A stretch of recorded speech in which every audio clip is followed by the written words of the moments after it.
Everybody, it's Andrew Parish, original founder of Advisor Hub and the founder of Broker Chalk. Got Roger Gershman here, CEO and founder of the Gershman Group, and wanted to have a chat with him about everything going on in the industry and in the world of recruiting. Listen, Roger, there are lots and lots of recruiters out there. Why you, and why have you kind of found yourself around some of the biggest deals out there? I'm interested in what you have to say. Appreciate it, Andrew. Really appreciate the opportunity to take time out of your busy day to talk to me real quick. Look, flat down, we're the best at what we do. We're a firm that's been in business, family-owned business, and been doing this for 40 years. We've represented well in excess of 100 billion of assets in transition. As of today, Andrew, we have $300 million of production in process at various firms. And look, we're not for everybody. We are for the elite advisor representing, look, our history is the family's represented more Goldman teams than any other firm in the nation, more Barron's 100 advisors than any other firm in the nation. Look, our sweet spot is like 3 to 7 million, but we've represented 10, 20, $30 million teams that you've reported on, Andrew, right? As you know, we executed the biggest trade in the history of recruiting, a $75 million team. Big, right? We were the largest PBIG recruiter in the country. We were the largest Morgan Stanley PWM recruiter in the country, largest with the UBS. We're the first recruiter Rockefeller ever hired. First Republic loves us.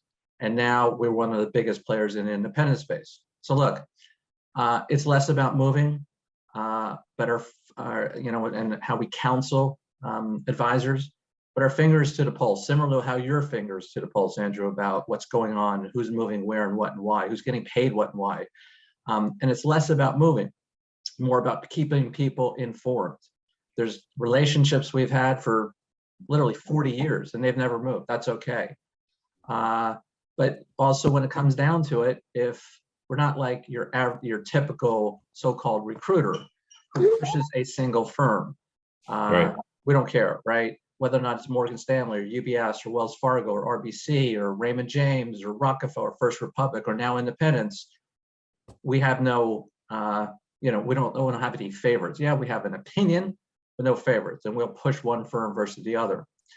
And for advisors, we have in our fingertips 100 of their predecessors' deals in the last months, so they can know exactly how much more that they can make in their deal if they happen to start to negotiate. That all sounds great, but it gets down, let's get down to the nitty gritty a little bit. So why do advisors and company management trust you to kind of be a liaison that ends up, kind of making both sides, it seems, fairly happy? Where does that come from? As I said, we have deep relationships with senior leadership at most every single firm. They want our recruits. They want access to our people. Look, they also pay us, Andrew. Most people don't know this, but all firms pay us a commission, right? If we bring the team to their firm.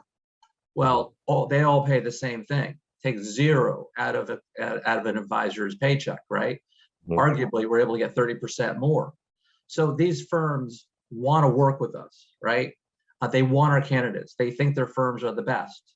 And we're here to counsel, if you're an advisor, Andrew, counsel you on what the choices are, how do you get the best deal, and whether or not you should move at all.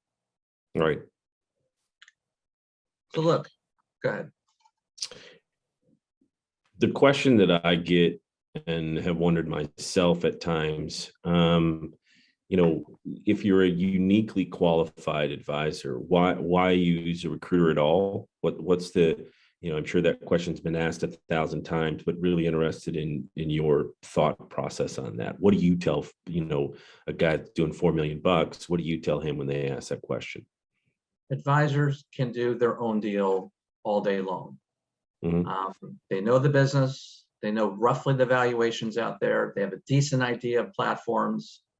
Right. But we represent the top, 1% of elite advisors out there, and they recognize that, similar to, say, a Tom Brady or LeBron James, right? Can they Mhm. easily call an owner of a football team or basketball team and negotiate their own deal to degree? Of course they can, but they use an agent, similar to how advisors use me as their Mhm. agent to be their good cop and their bad cop and negotiate the top dollar deal they can find and save them a lot of time.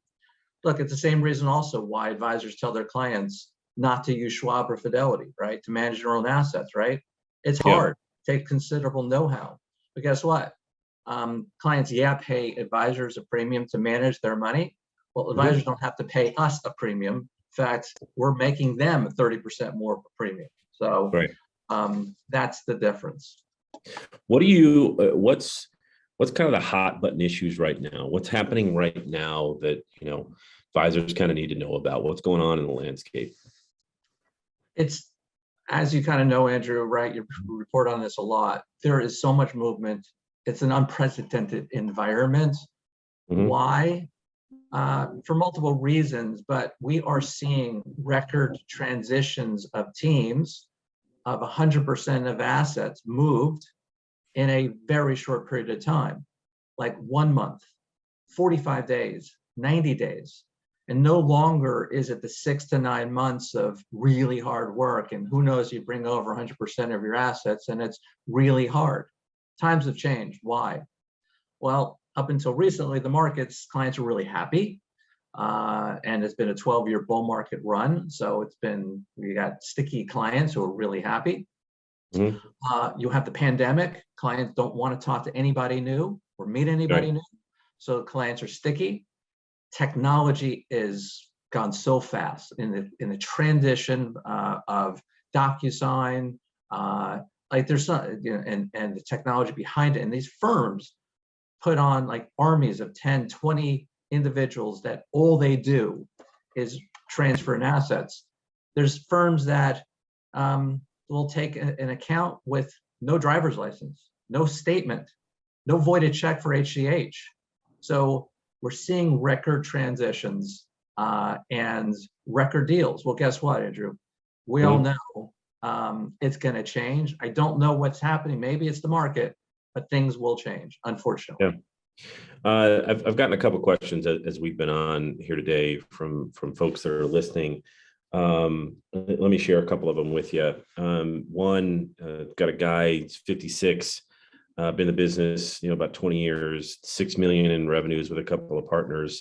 He asked a question about the CTP program, and whether or not, that's the best option for him at his sort of station in his career. Can you talk about that a little bit? Yeah, I'll make it quick. Yes, I appreciate it. Look, retirement deals are very much in vogue, right? They're new agreements to retain assets at firms. Every firm's got a retirement deal, but not all retirement deals are made to look alike, right? Mhm. Um, Right. and so, unfortunately, most all firms are the same, except for one firm, Merrill Lynch, as this caller just called in on. Mhm. Uh, it takes 6 years for the advisor who's retiring to get paid. It Wow. takes 8 years for a inheriting team to take over the book 100%.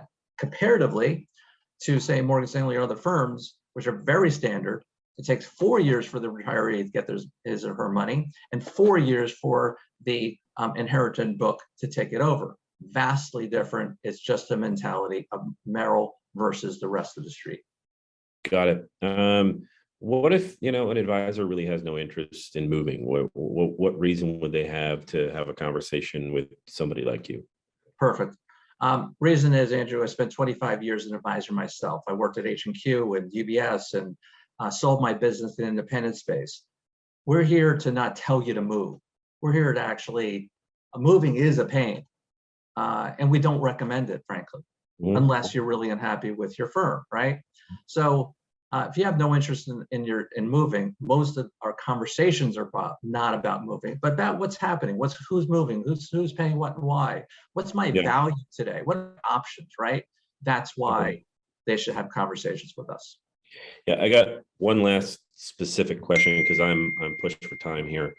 But it's about independents versus big banks. Guy gave me a lot of stats, but I'll just stick with this one. It's $5 million team, and so looking at independents versus quote unquote wirehouse type of setup. What would be your thoughts there? Well, if the question is independents versus big banks and deals, there's no comparison.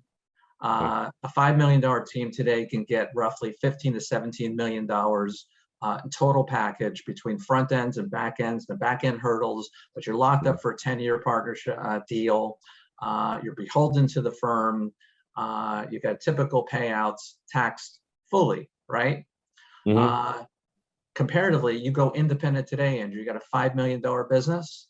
Not only will you get actually paid a note to move your business to an RIA platform and a nice deal, upwards of 150% of your T12, and it's 1099 income, and there's no lockup, and it's your own firm. And once you start your own firm, your operating margins are 70%, 1099 income, comparatively to around 45% fully taxable. It's almost double what you're being paid currently at a big bank and brokerage firm. But to Right. add that, whereas I can get you 15 to $17 million at a traditional bank, if you sold your business tomorrow, which you can, a good piece of it, to an independent RIA, your business is instantaneously worth $30 to $35 million, double, okay, and long-term capital gains. So, Yeah, I say the think least. what's interesting is that I think that point right there is the real reason why advisors should talk to you, because they don't know that. They don't know the enormous delta associated with the quote unquote M&A activity or just M&A possibility of the independent space versus a traditional one-to-one transfer within the wirehouse space. It's been great. I really appreciate the time. It's a unique landscape, and as far as I can tell, it's not slowing down. So guys have a real opportunity to put themselves in a great spot. So thanks, Roger. Appreciate it. Thank you for your good work over at Brokerage Talk. Really appreciate it, Andrew. You got it. Bye-bye.